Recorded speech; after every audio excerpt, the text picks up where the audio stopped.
Une femme sans abri, visiblement enceinte, s'est approchée de la table et a demandé de la nourriture. Le millionnaire leva les yeux et se figea, reconnaissant ce regard qu'il n'aurait jamais imaginé revoir. « S'il vous plaît, juste une assiette. N'importe quoi. » La voix était faible, mais Alexandre Fournier entendit chaque syllabe comme si quelqu'un avait crié à l'intérieur de sa tête.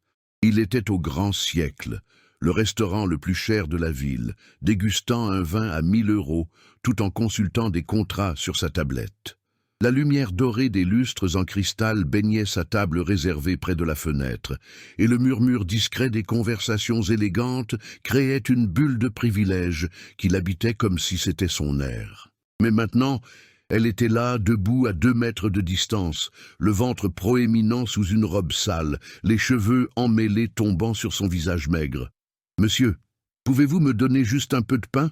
Je n'ai rien mangé aujourd'hui. » Alexandre cligna des yeux et sentit ses doigts se crisper sur l'écran de la tablette. Ce n'était pas possible.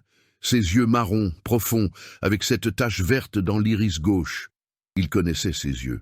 2 serveuses cessèrent de verser de l'eau aux tables voisines, regardant la femme avec un mélange d'inconfort et de pitié. Un couple âgé tourna la tête, la femme couvrant sa bouche avec sa serviette en lin, tout en chuchotant quelque chose à son mari. Le maître d'hôtel arrivait déjà dans l'allée à pas rapides, le visage tendu. « Madame, s'il vous plaît, vous ne pouvez pas être ici, » dit le maître d'hôtel, essayant de paraître ferme tout en gardant un volume bas pour ne pas déranger les autres clients. « Je vais devoir vous demander de sortir. » Élodie fit un pas en arrière, mais garda les yeux fixés sur Alexandre, comme si elle l'implorait lui seul, comme si tout son espoir dépendait d'un unique geste de cet homme en costume gris qu'elle voyait pour la première fois depuis des années. « J'ai juste besoin de manger. Pour le bébé. » Sa main descendit instinctivement vers son ventre, protectrice, et Alexandre sentit quelque chose se briser dans sa poitrine. C'était Élodie. C'était elle, la fille qu'il avait aimée quand il avait 18 ans, avant la fortune, avant tout. La fille qui avait disparu sans explication 1 semaine avant le baccalauréat, laissant seulement un mot disant qu'elle devait partir. « Monsieur Fournier, vous connaissez cette personne ?» demanda le maître d'hôtel, remarquant la paralysie du client le plus important de la soirée. Alexandre ne répondit pas. Ses yeux étaient rivés aux siens, et il vit le moment exact où Élodie le reconnut aussi. Son corps se raidit, sa respiration se bloqua, et quelque chose entre la peur et le désespoir traversa son visage avant qu'elle ne baisse la tête, comme si elle voulait disparaître. « Élodie » dit-il, et le mot sortit rauque, presque inaudible. Elle leva de nouveau les yeux, lentement, et Alexandre vit des larmes commencer à se former, brillantes à la lumière des lustres. Le restaurant tout entier semblait retenir son souffle. Quelqu'un laissa tomber une fourchette dans son assiette, le bruit résonnant comme un coup de feu. « Je vais sortir » murmura Élodie, la voix brisée. « Désolée, je ne savais pas que tu étais là. » Elle se tourna pour partir, mais Alexandre se leva si vite que la chaise grinça contre le sol en marbre. Le millionnaire qui contrôlait des empires était complètement désarmé devant cette femme enceinte et affamée qui avait un jour été tout pour lui. « Attends. » Le mot sortit comme un ordre, mais il y avait quelque chose de cassé dedans. Élodie s'arrêta, toujours de dos, les épaules tendues sous la robe déchirée. Le maître d'hôtel regarda d'Alexandre à elle, ne sachant absolument pas quoi faire. « Monsieur Fournier, je peux régler cela discrètement et... » « Laissez-la rester, » coupa Alexandre, sans quitter Élodie des yeux. « S'il vous plaît. » Le silence qui s'installa fut presque physique. Une femme aux cheveux argentés à la table voisine laissa son verre de vin en suspens, la bouche entr'ouverte. 2 hommes en costume interrompirent leur conversation au milieu d'une phrase, fixant la scène comme s'ils regardaient un film. Le bruit des casseroles en cuisine semblait avoir disparu, et même la musique d'ambiance était devenue un lointain murmure. Élodie se tourna lentement, et Alexandre vit qu'elle tremblait. Ce n'était pas seulement de froid, bien que la robe fine ne soit clairement pas suffisante pour la nuit d'hiver dehors. C'était de la peur, c'était de la honte, c'était quelque chose de plus profond qu'il ne pouvait nommer. « Tu es enceinte », dit-il, et l'évidence de la phrase lui parut stupide, même à lui. « De 7 mois », répondit-elle bas, presque dans un souffle, comme si elle avouait un crime. Alexandre fit 2 pas vers elle, mais s'arrêta quand il vit Élodie reculer. La distance entre eux semblait contenir des années entières d'absence, de questions sans réponse, d'une vie qu'il avait imaginée de 1000 façons différentes, mais jamais ainsi. « Tu dois manger. Assieds-toi là !» Il désigna la chaise vide à sa table, celle qui était toujours réservée aux clients importants ou à Valérie, sa petite amie actuelle, qui avait décidé de ne pas venir ce soir. Élodie regarda la chaise comme si c'était un piège. Ses mains se fermèrent et s'ouvrirent, nerveuses, et elle se mordit la lèvre inférieure jusqu'à ce qu'elle devienne blanche. « Je ne peux pas. Je n'aurais pas dû entrer ici. J'avais juste très faim et j'ai pensé que peut-être quelqu'un... »« Élodie, assieds-toi » insista Alexandre, et cette fois, il y avait une urgence dans sa voix qui fit enfin reculer le maître d'hôtel, laissant de l'espace. Elle s'assit, mais resta sur le bord de la chaise, comme si elle allait bondir et s'enfuir à tout moment. Alexandre retourna à sa place, mais ne pouvait détacher son regard d'elle, essayant de relier la fille qu'il avait aimée à cette femme aux yeux cernés et aux vêtements sales qui évitaient maintenant son regard. Un serveur apparut à côté de la table, clairement mal à l'aise, tenant un menu. « Qu'est-ce que madame aimerait... »« Apportez tout, » interrompit Alexandre. « De la soupe, du pain, le plat principal de son choix, un dessert. Tout. »« Oui, monsieur Fournier. » Le serveur hocha rapidement la tête et partit, non sans jeter un regard curieux à Élodie. Le couple de personnes âgées à la table voisine essayait clairement d'écouter la conversation, se penchant subtilement. La femme aux cheveux argentés sortit discrètement son téléphone, et Alexandre fut absolument certain qu'elle prenait des photos ou filmait. Cela allait devenir le sujet de conversation de ces cercles sociaux en moins d'1 heure. « Mais qu'est-ce qui t'est arrivé ?» demanda-t-il, et il réalisa que sa voix sonnait plus dure qu'il ne l'intentionnait. Élodie le regarda enfin, et il y avait tant de couches de douleur dans ses yeux qu'Alexandre sentit quelque chose se contracter en lui. « La vie est arrivée, » dit-elle simplement, et elle détourna à nouveau le regard, le fixant sur la nappe blanche. « Ce n'est pas une réponse. Tu as disparu, Élodie. Tu t'es juste évaporée il y a 10 ans sans donner la moindre explication. Je t'ai cherché. Je suis allé chez toi et ta mère m'a dit que tu avais quitté la ville, mais elle ne savait pas où. J'ai appelé, envoyé des messages. Je suis allé partout où tu allais. Tu m'as laissé dans le noir complet. »« Je sais, » murmura-t-elle, et une larme glissa enfin sur son visage maigre. « Je sais, Alexandre, mais je devais partir. »« Pourquoi ?» Le serveur revint avec une corbeille de pain chaud et un bol fumant de soupe. Il posa le tout devant Élodie, avec une précaution excessive, comme si elle allait se briser. Élodie regarda la nourriture et ses mains tremblèrent en saisissant le pain. Elle prit une bouchée et ferma les yeux, et Alexandre vit une expression de soulagement si intense qu'il dut détourner le regard, sentant un nœud serré dans sa gorge. Elle mangea vite, presque désespérément, et Alexandre attendit en silence, en l'observant. 3 tables plus loin, quelqu'un filmait définitivement avec un téléphone pointé discrètement. Le maître d'hôtel passa nerveusement, ne sachant s'il devait intervenir ou non. « Tu vis où ?» demanda Alexandre quand elle prit la cuillère à soupe. Élodie hésita, la cuillère s'arrêtant à mi-chemin. « Nulle part de fixe. Je dors où je peux. Des foyers, parfois dans la rue quand il n'y a pas de place. » Les mots tombèrent comme des pierres dans l'estomac d'Alexandre. Élodie, la fille au rire facile et aux rêves immenses, vivait dans la rue, enceinte, seule. « Et le père de l'enfant ?»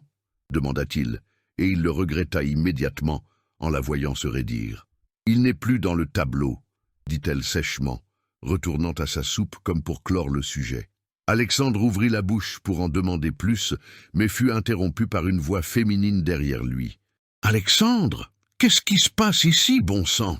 Il se tourna et vit Valérie debout là, sac de marque à l'épaule, les yeux écarquillés passant de lui à Élodie. Elle avait finalement décidé de venir, et au pire moment possible. Valérie fit 3 pas vers la table, ses talons claquant fort contre le marbre, et Alexandre vit l'instant précis où la confusion sur son visage se transforma en quelque chose de plus dangereux. Qui est cette femme ?» demanda-t-elle. Mais elle ne le regardait pas lui. Elle regardait Élodie avec un mélange de dégoût et d'incrédulité qui fit serrer les poings à Alexandre sous la table. « Valérie, ce n'est pas ce que tu penses, » commença-t-il, se levant lentement, les mains tendues dans un geste d'apaisement qui, il le savait, ne fonctionnerait pas. « Ce n'est pas ce que je pense, » répéta-t-elle, la voix montant d'un ton, et maintenant plusieurs tables tournèrent leur pleine attention vers eux. « Tu dînes avec une sans-abri alors que je travaillais tard, en attendant que tu m'appelles. » Élodie se recroquevilla sur sa chaise, la cuillère à soupe tremblant dans sa main, et Alexandre sentit une vague de colère monter dans sa gorge, non pas contre Valérie, mais contre toute cette situation qu'il ne savait pas comment gérer. « Baisse la voix, s'il te plaît, » demanda-t-il, essayant de garder un ton calme mais ferme. « Ce n'est pas ce que ça semble être, c'est une vieille amie qui traverse une période difficile. » « Une vieille amie ?» Valérie eut un rire bref et amer, jetant son sac sur la chaise vide. « Tu donnes de la nourriture à 1000 € à une mendiante enceinte et tu veux que je croie que c'est juste une vieille amie ?» Le maître d'hôtel réapparut, le visage rouge, gesticulant nerveusement. « Messieurs, dames, s'il vous plaît, d'autres clients commencent à se plaindre. Si vous pouviez rester discret. » « Discret ?» Valérie se tourna vers le maître d'hôtel, les yeux brillants de fureur. « Vous croyez que je me soucie des autres clients maintenant ?» Alexandre se passa la main sur le visage, sentant le contrôle de la situation lui échapper complètement. Élodie avait la tête baissée, les épaules voûtées, comme si elle voulait se faire plus petite, disparaître dans la chaise.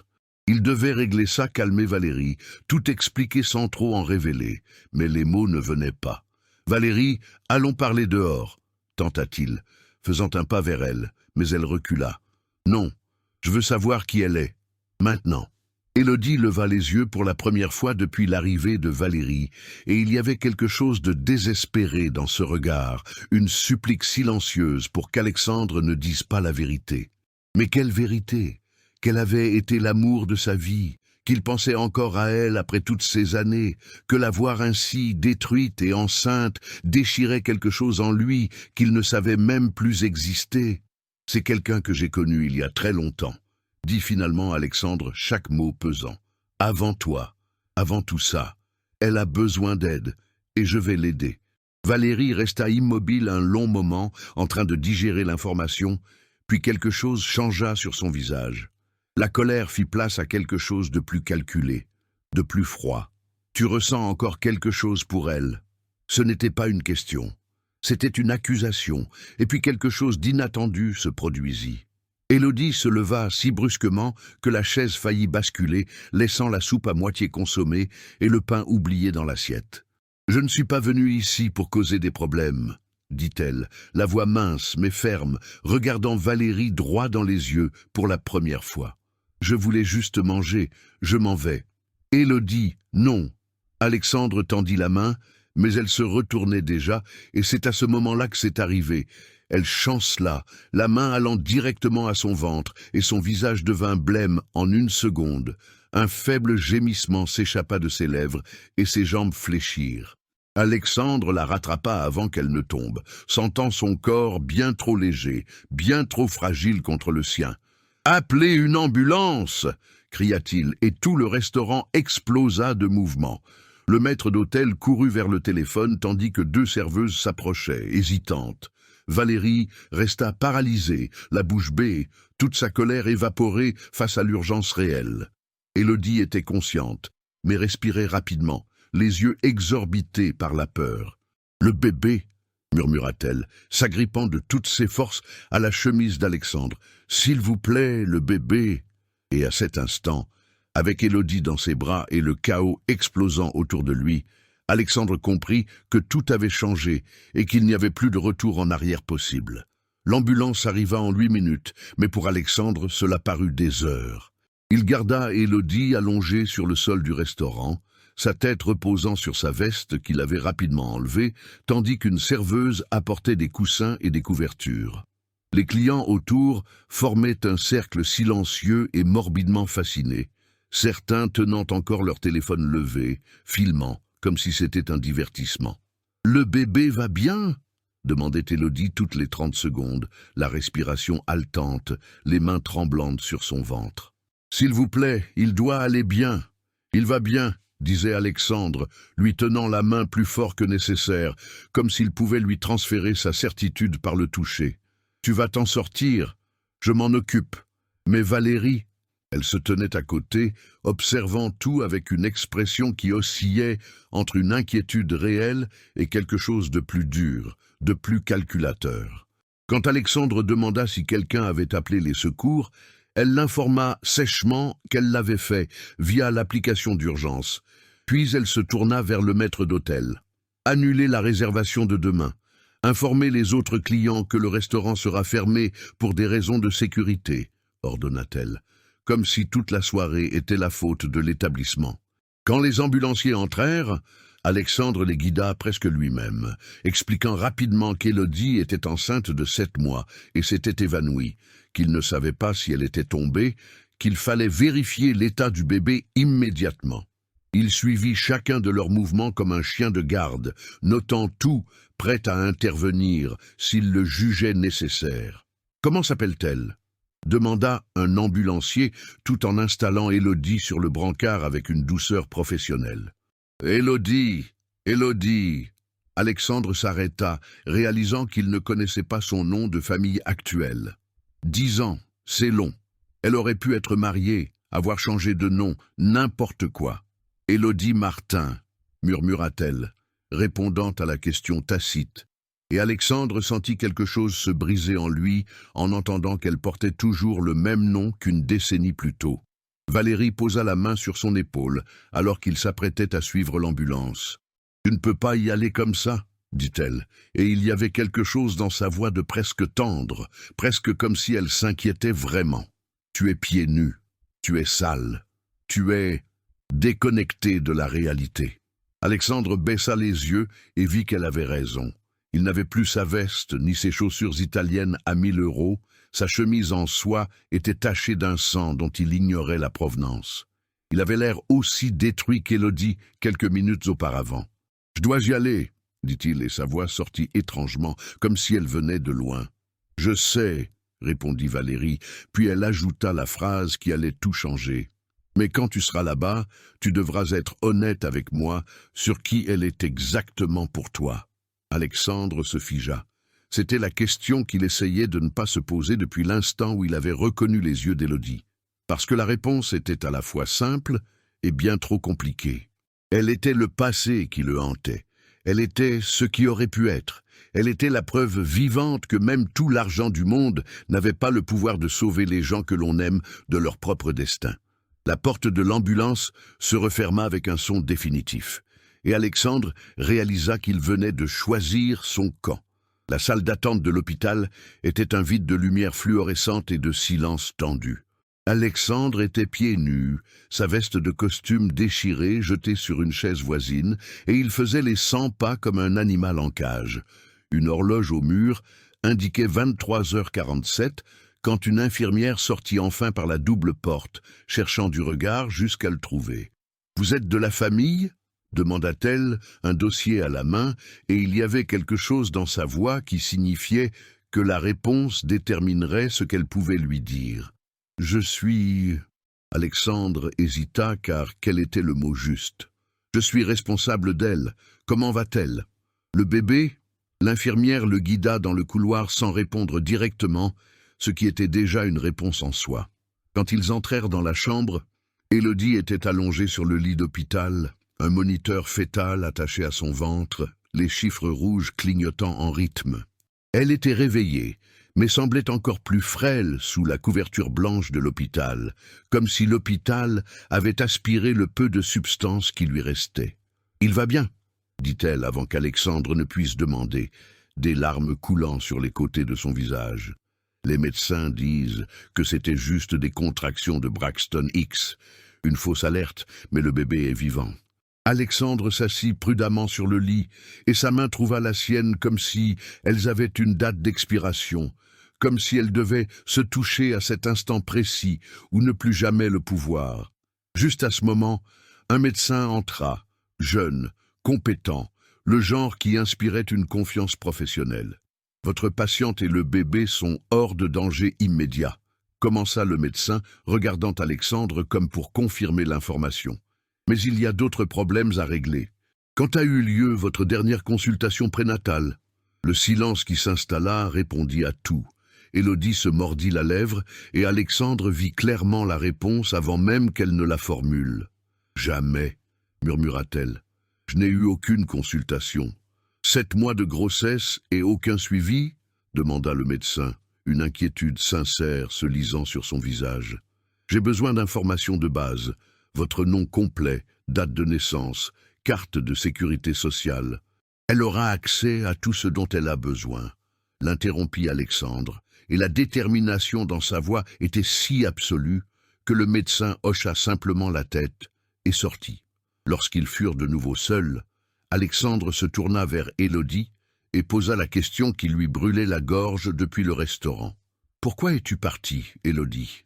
Sans prévenir, sans rien expliquer, juste disparue. Elle ferma les yeux et une nouvelle vague de larmes s'échappa. « Ma mère est tombée malade !» commença-t-elle, la voix si basse qu'Alexandre dut se rapprocher pour l'entendre. « Un cancer. Elle l'a découvert 1 semaine avant le bac. On n'avait pas d'argent, Alexandre. Absolument rien. Mon père était mort 2 ans avant, et ma mère faisait des ménages pour payer le loyer. » Alexandre sentit son cœur se serrer, tandis qu'elle continuait. « Elle m'a dit de passer mon bac quand même, qu'elle se débrouillerait, mais je savais la vérité. Je savais qu'elle allait mourir si je ne faisais rien. Un de mes oncles, que je ne connaissais presque pas, a appelé pour dire qu'il avait un travail pour moi à Paris. Il a dit que c'était bien payé, qu'en 6 mois j'aurais assez d'argent pour lui payer le meilleur traitement. « Tu es parti à Paris ?» demanda Alexandre, essayant d'assembler les pièces de cette histoire qu'il n'avait jamais imaginée. « Je suis parti, et ce n'était pas un travail normal. Il m'a fait travailler dans... » Elle s'interrompit, incapable de continuer. Ce n'était pas illégal, mais c'était dégradant. C'était un travail qui te volait une part de toi-même chaque jour. Mais je gagnais de l'argent, Alexandre. Beaucoup d'argent. J'envoyais tout à ma mère. Alexandre dut prendre une profonde inspiration pour encaisser cela. Ta mère, elle s'en est sortie. Oui. Élodie hocha la tête, ouvrant les yeux. Elle s'est rétablie. Elle est en vie. Mais quand je suis rentré à la maison 2 ans plus tard, tout avait changé. Elle m'en voulait d'être partie. Je lui en voulais d'avoir été malade. Et puis j'ai rencontré quelqu'un. Et j'ai cru que j'avais enfin échappé à tout ça. J'ai cru que j'aurais une vie normale, que je serais heureuse. Le père du bébé, demanda Alexandre, bien qu'il connaisse déjà la réponse au ton de sa voix. Il m'a tout promis, continua-t-elle, ignorant la question. Il sait promettre, Alexandre. Très bien.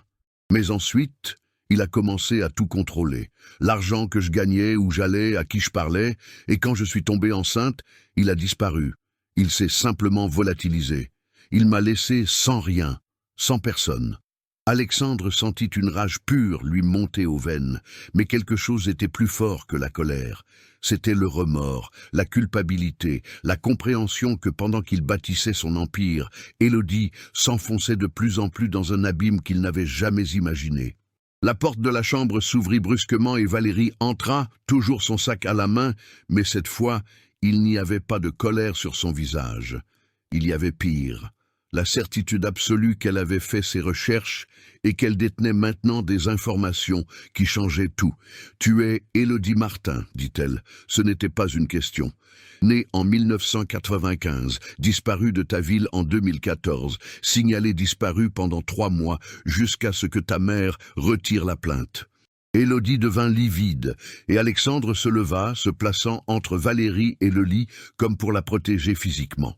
« Comment as-tu obtenu ces informations ?»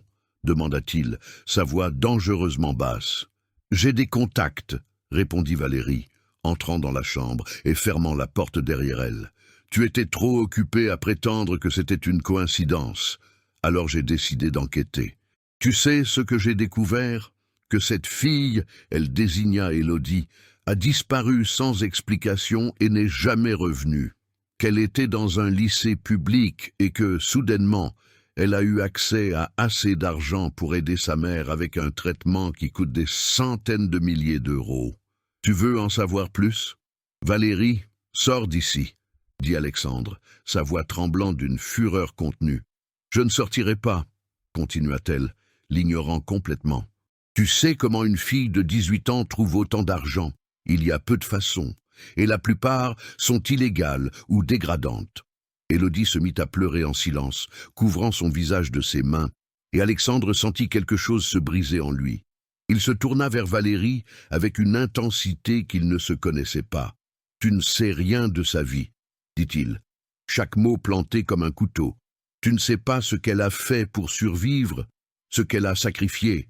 Et plus important encore, tu n'as pas le droit d'être ici à la juger. »« J'ai tous les droits, » rétorqua Valérie, « parce que tu es sur le point de détruire tout ce que tu as construit pour sauver quelqu'un que tu ne connais même plus. »« Je la connais !» cria Alexandre, et le moniteur cardiaque d'Élodie s'emballa, les chiffres rouges vifs clignotant plus vite. « Je la connaissais quand elle était pure, quand elle avait des rêves.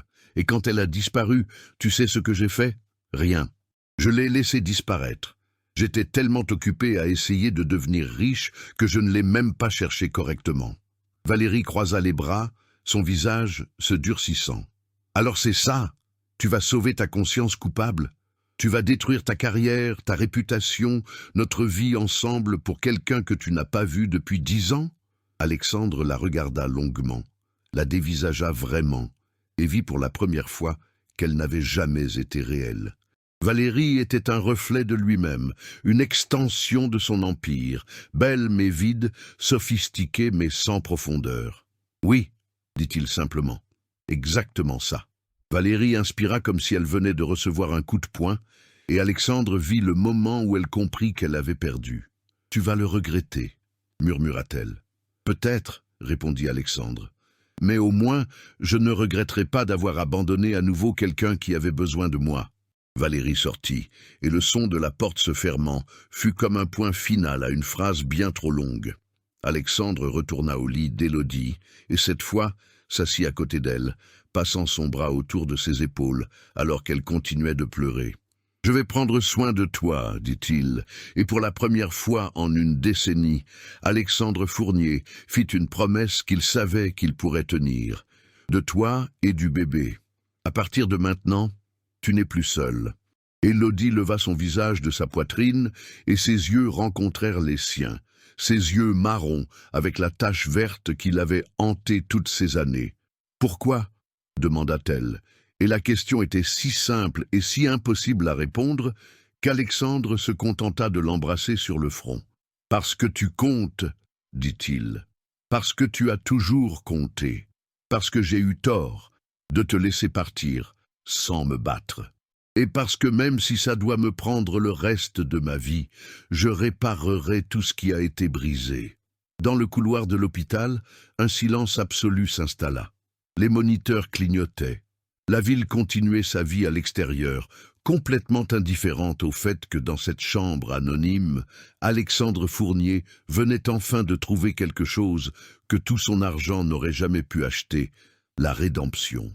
Les premières heures du matin à l'hôpital furent un enchaînement flou de café froid, de discussions avec les médecins et de formulaires infinis. Alexandre ne quitta pas la chambre. Il dormit sur une chaise inconfortable à côté du lit d'Élodie, et quand il se réveilla vers 6 heures du matin, elle était déjà éveillée, regardant par la fenêtre la ville qui commençait à s'animer. « Comment te sens-tu » demanda-t-il en s'étirant, sentant chaque vertèbre protester. « Comme quelqu'un qui a perdu 10 ans en une nuit, » répondit-elle, mais il y avait quelque chose de différent dans sa voix, une légèreté qui n'était pas là avant.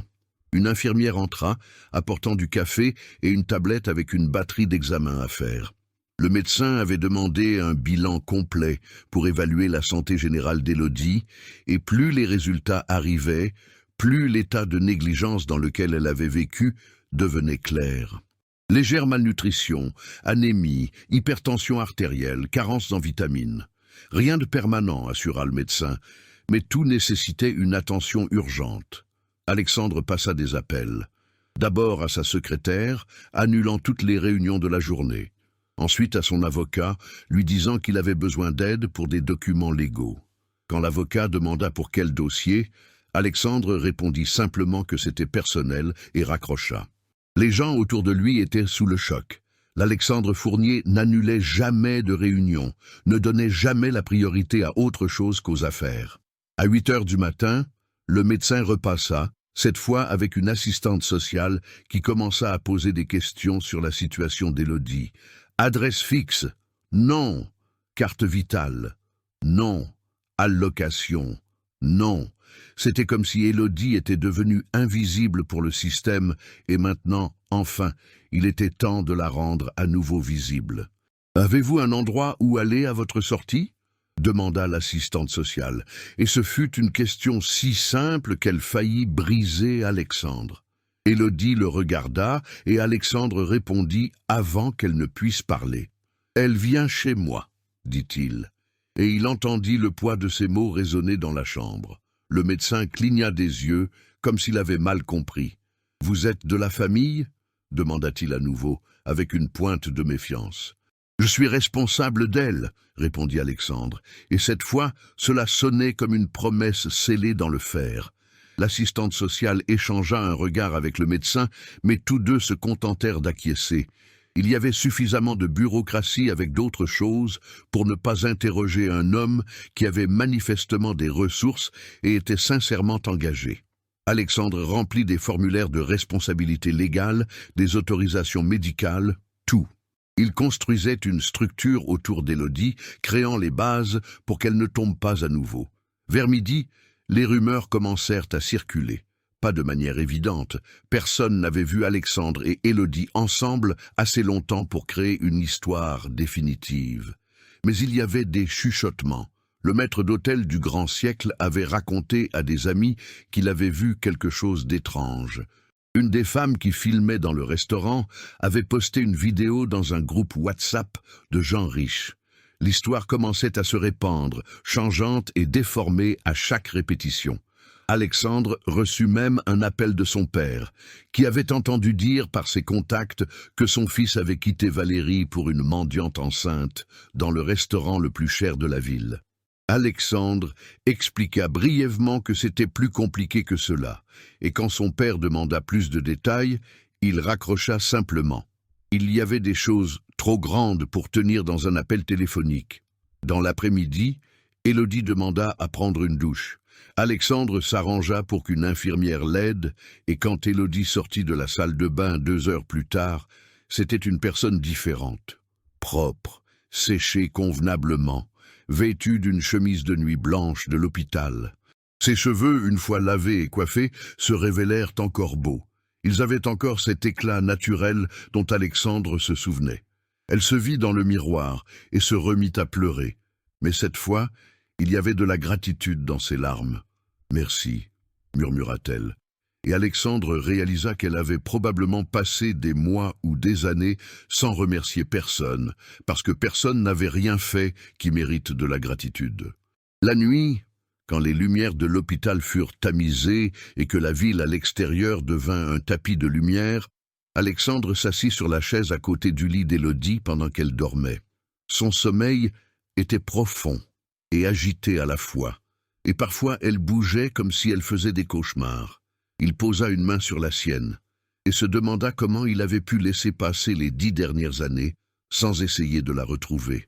Il se demanda combien de nuits elle avait dormi dans la rue pendant qu'il dormait dans des lits à 1 000 €. Il se demanda si la rédemption était vraiment possible ou s'il essayait juste de réparer l'irréparable. Mais peu importait, il allait rester ici. Il resterait jusqu'à ce qu'elle soit en sécurité. Il resterait aussi longtemps qu'il le faudrait. 9 mois plus tard, Alexandre entra dans la cuisine de son appartement rénové, maintenant transformé d'un espace minimaliste et froid en quelque chose de vraiment habitable, et trouva Élodie assise à table avec le bébé dans les bras. Il s'appelait Gabriel, et il avait exactement 3 semaines. Élodie l'allaitait tout en feuilletant une brochure sur des cours de formation à distance, ses yeux concentrés et déterminés d'une manière qu'Alexandre n'avait jamais vue auparavant. « Bonjour », murmura-t-elle car Gabriel venait de s'endormir. Alexandre s'assit à côté d'eux et observa la scène comme si c'était un tableau qu'il voulait mémoriser pour toujours. Élodie avait pris du poids, le bon poids, le poids de la santé retrouvée. Ses cheveux étaient maintenant longs et brillants, attachés en une queue de cheval désordonnée. Il y avait des cicatrices dans ses yeux qui ne disparaîtraient probablement jamais complètement. Mais il y avait aussi de la lumière là, cette lumière qu'Alexandre reconnaissait comme l'espoir. « Tu as bien dormi ?» demanda-t-il, posant doucement sa main sur la tête du bébé. « Mieux, » répondit Élodie. « Gabriel s'est réveillé 3 fois, mais c'est normal, non ? Le docteur Bernard a dit que c'était tout à fait normal. » Alexandre sourit. Elle avait appris à faire confiance aux médecins, aux professionnels, aux gens qui voulaient l'aider. Elle avait appris que tout le monde dans ce monde n'allait pas la blesser ou l'abandonner. C'était une leçon qu'elle avait dû apprendre de la manière la plus dure possible, mais au moins maintenant, elle l'apprenait. Son père avait déshérité Alexandre en apprenant pour Élodie et Gabriel. L'appel avait été court et tranchant. Choisis entre ta famille et cette femme. Et Alexandre avait choisi Élodie. Ses partenaires commerciaux avaient cessé leurs relations professionnelles. Certains de ses plus gros clients étaient partis chez des concurrents. Valérie avait vendu des histoires aux magazines à scandale sur le fait qu'Alexandre était un homme au jugement déplorable qui avait détruit sa propre vie pour une femme au passé douteux. Mais Alexandre avait utilisé son capital financier, toujours immense malgré tout, pour se réinventer. Il était maintenant consultant pour des start-up à impact social.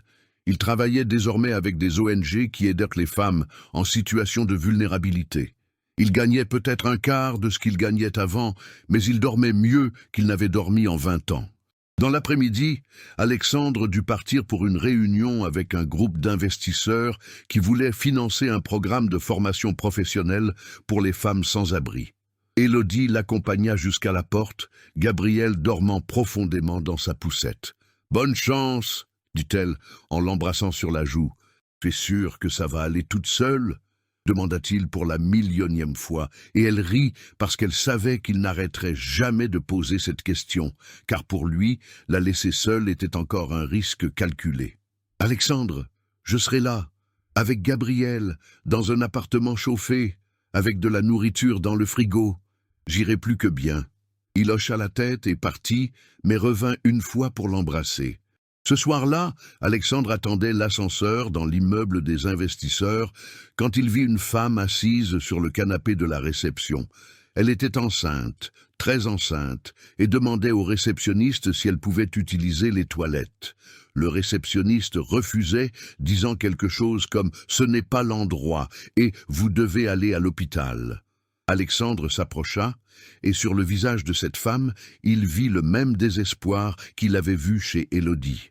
Les mêmes yeux effrayés, le même corps recroquevillé, la même invisibilité que la société impose aux plus pauvres. « Les toilettes sont juste là », indiqua-t-il, puis il se tourna vers le réceptionniste. « Si elle a besoin de quoi que ce soit, vous l'aidez, compris ? » « Oui, monsieur », répondit le réceptionniste embarrassé. Tandis que la femme se dirigeait vers les toilettes, Alexandre lui demanda son nom. C'était Chloé. Il demanda pour quand le bébé était prévu. Dans 2 semaines. Il demanda si elle avait un suivi prénatal. Elle en avait un.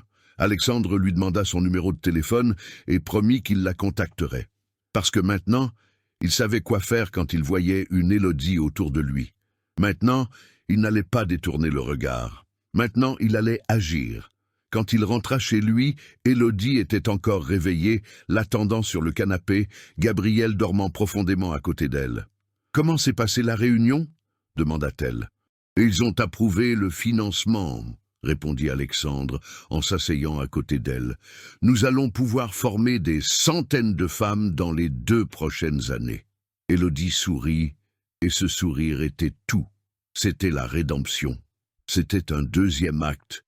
C'était la preuve que même lorsque tout semblait perdu, il y avait toujours une chance de recommencer, de redevenir qui l'on était avant d'être brisé, d'être qui l'on avait toujours voulu être. « Je suis si fière de toi », murmura-t-elle, et Alexandre l'embrassa sur le front. Dehors, la ville continuait son rythme effréné, indifférente au fait qu'un homme riche avait tout perdu pour gagner quelque chose qui valait bien plus. Mais ici, dans cet appartement, dans cette vie simple et parfaite, Alexandre avait enfin trouvé ce qu'aucun compte en banque ne pouvait acheter. Une seconde chance d'aimer quelqu'un qui méritait d'être aimé sans condition, sans réserve, sans peur. Si cette histoire vous a touché, si vous avez ressenti la douleur d'Élodie et la rédemption d'Alexandre, cliquez sur « J'aime » maintenant. Partagez ce moment avec les gens que vous aimez, car des histoires comme celle-ci nous rappellent que personne n'est au-delà de la rédemption, que les secondes chances existent pour ceux qui veulent vraiment changer. Maintenant, dites-moi, quel est le moment qui vous a le plus ému, quand Alexandre a reconnu le regard d'Élodie, quand il l'a choisie, elle, plutôt que son empire, ou quand il a rencontré Chloé et a vu l'opportunité d'aider à nouveau? Laissez votre commentaire ci-dessous, car vos histoires et vos réflexions font vivre cette communauté. Si vous vous identifiez aux histoires de transformation de personnes qui reçoivent une seconde chance et réussissent à renverser la vapeur, vous devez vous abonner à la chaîne. Parce que chaque semaine, nous apportons des récits qui vont toucher votre cœur, qui vous feront croire qu'il est toujours possible de recommencer. Activez la cloche pour ne manquer aucune histoire. Et puisque vous êtes arrivé jusqu'ici, choisissez l'une des histoires qui apparaissent à l'écran maintenant. L'histoire de celui qui a tout perdu devant tout le monde, ou l'histoire de celui qui a dû détruire sa vie pour sauver quelqu'un qu'il aimait. Laquelle voulez-vous connaître?